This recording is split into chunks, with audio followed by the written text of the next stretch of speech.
जय गुरु जी। शुक्राना गुरु जी। गुरु जी, हम आपके बालक हैं, हम आपके संतान हैं। आप तो भोलेनाथ हैं, साक्षात महाशिव हैं और धरती पर हमारा जगत का कल्याण करने के लिए आप आए हैं। आपके चरणों में गुरु जी कोटि कोटि नमन करते हैं और आपका लख लख शुक्राना करते हैं, आपका धन्यवाद करते हैं। हे भोलेनाथ, हे महाशिव, सबका कल्याण करिए प्रभु। जय गुरु जी। शुक्राना गुरु जी। संगत जी, इस सत्संग को ध्यान से पूरा सुनिएगा। आपको इस सत्संग में बहुत ब्लेसिंग मिलेगी और गुरु जी से अरदास करिएगा। जो भी कष्ट दुख घर में होगा, धन की कमी होगी, सब मिलेगा आपको। चलिए सुनते हैं। मैं जुगनू प्रसाद। जय गुरु जी। गलत संगति के प्रभाव से हमारा व्यवहार भी बिगड़ जाता है। संगत जी, जैसा कि हम सभी लोग चाहते हैं कि गुरु जी की ब्लेसिंग मिले, तो सुनते हैं कब मिलता है और कब नहीं मिलता है। गलत संगति के प्रभाव से हमारा व्यवहार भी बिगड़ जाता है। हम कितना भी भजन कर लें, ध्यान कर लें, लेकिन हमारा संग यदि गलत है तो हमारा सुना हुआ, पढ़ा हुआ और जाना हुआ कुछ भी आचरण में नहीं उतर पाएगा, जिससे हमारी ब्लेसिंग रुक जाती है, भगवान की गुरु की कृपा रुक जाती है। इसलिए आपको बहुत ही सोच समझ के संगत बनाना पड़ता है। जय गुरु जी। आपको धनवान होना है तो धनी लोगों का संग करें। आपको संगत जी यदि राजनीति में जाना है तो राजनीतिक लोगों का संग करें। पर रसिक बनना है, भक्त बनना है तो संतों का, महापुरुषों का और वैष्णवों का संग अवश्य करना पड़ेगा। इसके बिना कल्याण नहीं हो पाएगा। वृत्ति और प्रवृत्ति तो संत संगति से ही सुधरती है।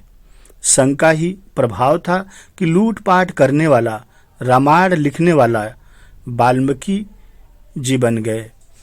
थोड़े से भगवान बुद्ध के संग ने अंगुलीमाल जैसे डाकू का भी हृदय परिवर्तन कर दिया। आवाज ऊंची करने से व्यक्तित्व ऊंचा नहीं हो जाता। संगत जी, आचरण अच्छा होना चाहिए। जैसा कि आप समझ गए, भगवान बुद्ध ने भी अंगुलीमाल डाकू को सही कर दिया था और लूटपाट करने वाले ने रामायण लिख दिए, वाल्मीकि बन गए। तो हम तो साधारण मानव हैं। यदि गुरु जी के शरण में हैं और सानिध्य में हैं और हमारा आचरण अच्छा है तो निश्चित रूप से गुरु जी की ब्लेसिंग मिलेगी। और यदि आप इसके विपरीत करते हैं तो आपको गुरु जी की कृपा नहीं मिल पाएगी, ब्लेसिंग नहीं मिल पाएगा। जय गुरु जी। नियम है जो सुनते हैं। एक संत थे। एक दिन वे एक जाट के घर गए। जाट ने उसकी बड़ी सेवा की। संत ने उससे कहा कि रोजाना नाम जप करने का नियम ले लो और बना लो। जय गुरु जी। जाट ने कहा, बाबा हमारे को वक्त नहीं मिलता। संत ने कहा कि अच्छा, रोजाना ठाकुर जी की मूर्ति के दर्शन करके आया करो। जाट ने कहा, मैं तो खेत में रहता हूँ और ठाकुर जी की मूर्ति के गांव में है, गांव के मंदिर में है, मैं भला कैसे कर सकता हूँ दर्शन। संगत जी, महात्मा जी ने उसे कई साधन बताए कि वह कुछ न कुछ नियम ले ले, पर वह यही कहता रहा कि मेरे से यह नहीं बनेगा। मैं खेत में काम करूं या माला लेकर जप करूं, इतना समय मेरे पास कहाँ है बाबा जी। ऐसा वह किसान बार बार बाबा जी से कह रहा था। बाल बाल बच्चों का पालन पोषण करना होता है, ऐसा उसने कहा। आपके जैसे बाबा जी थोड़े ही हूँ कि बैठकर भजन करूं। संत ने कहा कि अच्छा, तू क्या कर सकता है। जाट बोला कि पड़ोस में एक कुम्हार रहता है, उसके साथ मेरी मित्रता है। उसके और मेरे खेत भी पास पास हैं और घर भी पास पास है। रोजाना एक बार उसको देख लिया करूंगा। संत ने कहा ठीक है, उसको देखे बिना भोजन तुम मत करना, ऐसा बाबा जी ने कहा। जाट ने तुरंत स्वीकार कर लिया, क्योंकि जाट को तो यह पता था कि यह काम बहुत आसान है। जब उसकी पत्नी कहती कि भोजन कर लो तो वह चट बाड़ पर चढ़कर कुम्हार को देख लेता और भोजन कर लेता था। संगत जी, इस नियम में वह पक्का रहा। एक दिन जाट को खेत में जल्दी जाना था, इसलिए भोजन जल्दी तैयार कर लिया गया। उसने बाड़ पर चढ़कर देखा तो कुम्हार दिखा ही नहीं। कुम्हार कहीं गया हुआ था। पूछने पर पता लगा कि वह तो मिट्टी खोदने बाहर गया है। जाट बोला कि कहाँ मर गया, कम से कम देख तो लेता। यह जाट के मुंह से अशुभ निकला। अब जाट उसको देखने के लिए तेजी से भागा।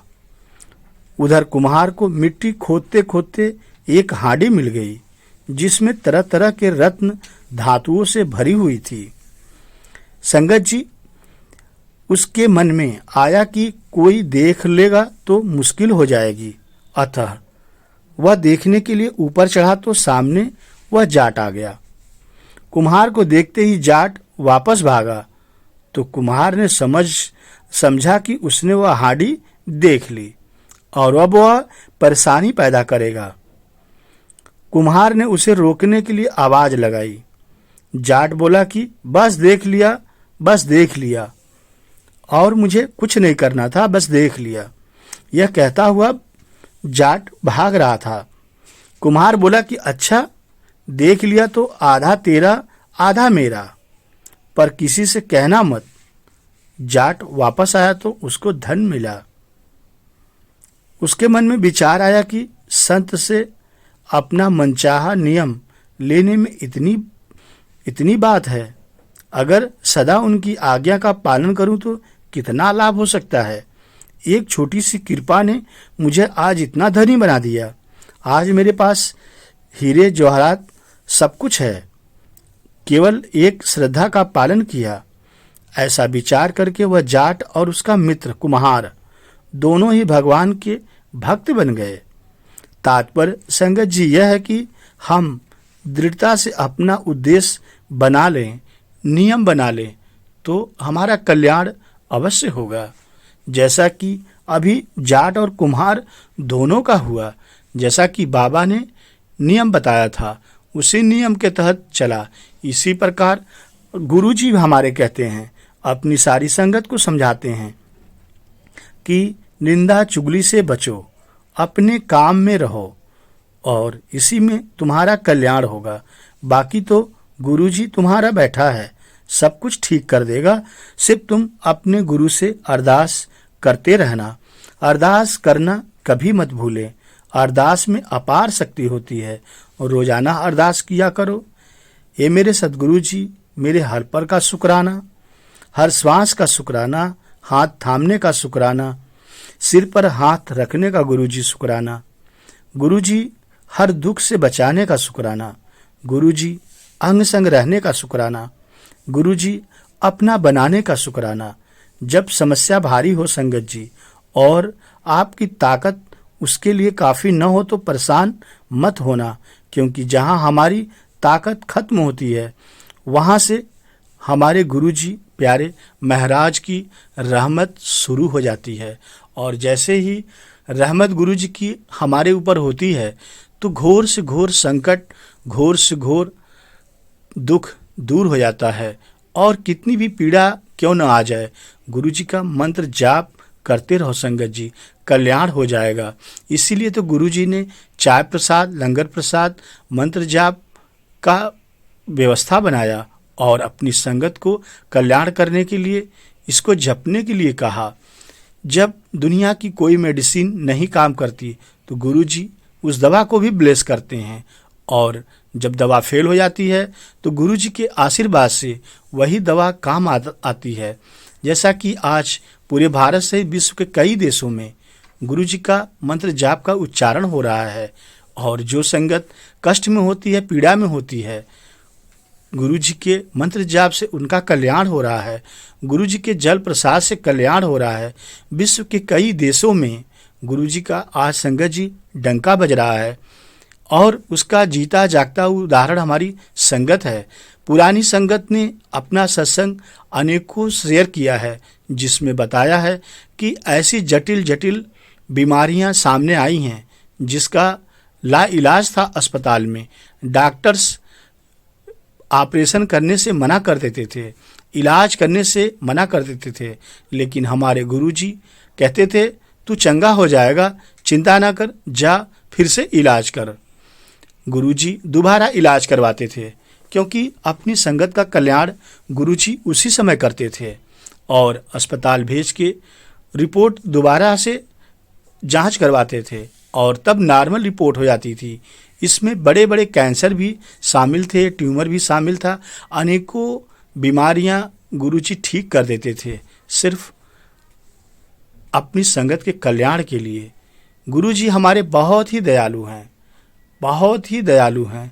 हर पल सुनते हैं संगत की और कल्याण करने के लिए गुरुजी पल भर की देरी नहीं करते, तुरंत कल्याण करते हैं। इसलिए संगत जी, आप किसी के वहम में मत आना, अपने गुरुजी के शरण में रहना और गुरुजी का सत्संग सेवा सिमरन करना, इसी में सबका कल्याण है। जय गुरुजी, शुक्राना गुरुजी, लव यू गुरुजी, वाह वाह।